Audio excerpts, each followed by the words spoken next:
Hello guys, today we're going to be unboxing and installing the action mount by CravenSpeed. So this got here a few days ago, but I just got the DJI today, so we're installing it today to see if I can get cool rolling shots or not with it. I'm excited. So yeah, let's crack it open and install it on my car as death. Let's go. Alright, so we got it out of the mail packaging. This is coming from CravenSpeed in Portland, Oregon. Their card's really expensive.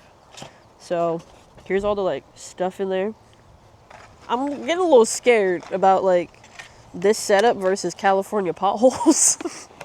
I don't know, guys. All right, so I guess this is it. So the instructions are right here on this little card. So we're just gonna scan that. Takes us to CravenSpeed.com.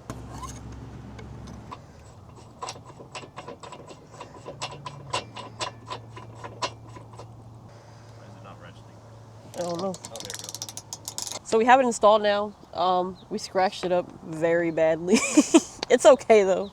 I don't think it's supposed to look pretty. Not that I would put my camera on the back of my car. I'd rather do rollers out the window. But I just want to see if it could hold DSLR. So we're gonna check right now. CravenSpeed, you've outdone yourself. This right here is great. I'm really satisfied with this, and then we'll come back tomorrow for some test shots. So yeah.